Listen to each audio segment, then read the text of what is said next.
Nope.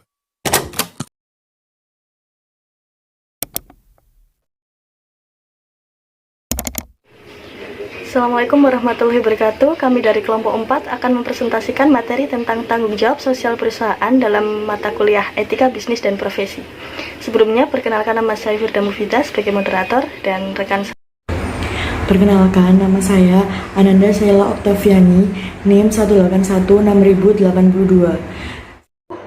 Perkenalkan, nama saya Navita Sukmawati Ningrum, NIM 1816087. Perkenalkan, nama saya Diah Rahmawati, NIM 1816099. Baik, untuk slide pertama akan disampaikan oleh rekan saya, Mbak Diah Rahmawati. Saya akan menjelaskan tentang syarat bagi tanggung jawab moral dan status perusahaan. Yang pertama, syarat bagi tanggung jawab moral, tindakan itu dijalankan oleh pribadi yang rasional. Yang kedua, bebas dari tekanan, ancaman, dan paksaan.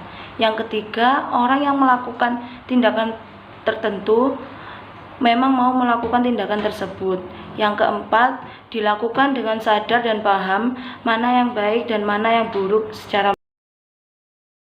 Selanjutnya, status perusahaan. Terdapat dua pandangan, yaitu legal creator, perusahaan sepenuhnya ciptaan hukum, karena itu ada hanya berdasarkan hukum. Yang kedua, legal recognition, suatu usaha bebas dari produktif. Tanggung jawab sosial perusahaan hanya dinilai dan diukur berdasarkan sejauh mana perusahaan itu berhasil mendatangkan keuntungan sebesar-besarnya. Yang pertama, anggapan bahwa perusahaan tidak punya tanggung jawab moral sama saja dengan mengatakan bahwa kegiatan perusahaan bukanlah kegiatan yang dijalankan oleh manusia. Yang kedua, tanggung jawab moral perusahaan dijalankan oleh staf manajemen. Yang ketiga, tanggung jawab legal tidak dapat dipisahkan dari tanggung jawab moral.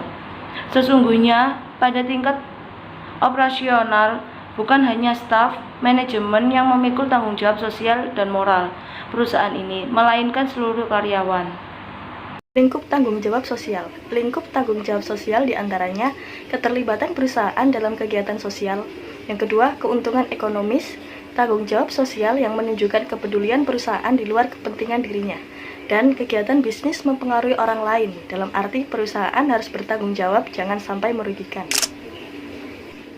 Berikut adalah argumen-argumen yang menentukan perlunya kegiatan sosial. Di antaranya, yang pertama, tujuan utama bisnis adalah mendapatkan keuntungan yang sebesar-besarnya. Yang kedua, tujuan yang terbagi-bagi dan harapan yang membingungkan. Yang ketiga, biaya keterlibatan sosial. Dan yang terakhir, kurangnya tenaga terampil di bidang kegiatan sosial. Selanjutnya, di sini ada argumen yang mendukung perlunya keterlibatan sosial perusahaan. Yang pertama ada kebutuhan dan harapan masyarakat yang semakin berubah. Yang kedua ada terbatasnya sumber daya alam. Yang ketiga, lingkungan sosial yang lebih baik. Yang keempat ada pertimbangan tanggung jawab dan kekuasaan.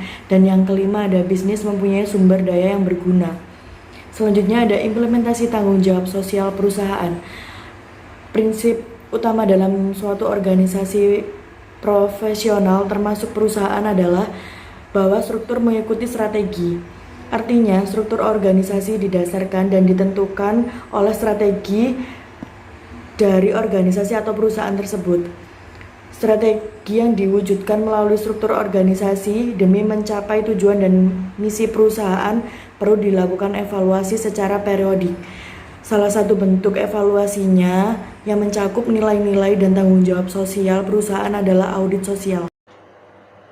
Contoh kasus tanggung jawab yang dilakukan oleh PT Jarum yaitu mendirikan foundation yang menangani masalah pendidikan, olahraga, dan sebagainya yang diberi nama Jarum Foundation. Ini adalah contoh nyata dari tanggung jawab sosial perusahaan, corporate social responsibility terhadap masyarakat. Hal-hal ini dilakukan perusahaan sebenarnya juga untuk keuntungan jangka panjang dari perusahaan itu sendiri. Seperti perusahaan akan lebih dikenal masyarakat sekitar karena mereka mempekerjakan masyarakat sekitar. Dikenal karena perusahaan tersebut ramah lingkungan dan juga dikenal karena memberi sumbangsih kepada masyarakat. Analisis kasus.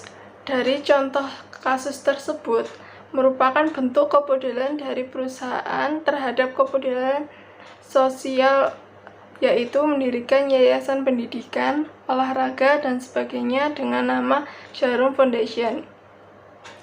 Hal ini akan bersifat mutualisme atau saling menguntungkan karena masyarakat sebagai pihak yang diberi fasilitas oleh perusahaan tentu dapat memanfaatkannya dengan baik, sehingga dapat meningkatkan perekonomian baik dalam bidang olahraga maupun pendidikan. Sedangkan di pihak perusahaan, dengan berdirinya perusahaan tersebut, maka akan semakin mengenal nama perusahaan tersebut dan dikenal baik oleh masyarakat. Sekian presentasi dari kami, mohon maaf apabila ada salah kata dan perbuatan. Akhir kata, wassalamualaikum warahmatullahi wabarakatuh.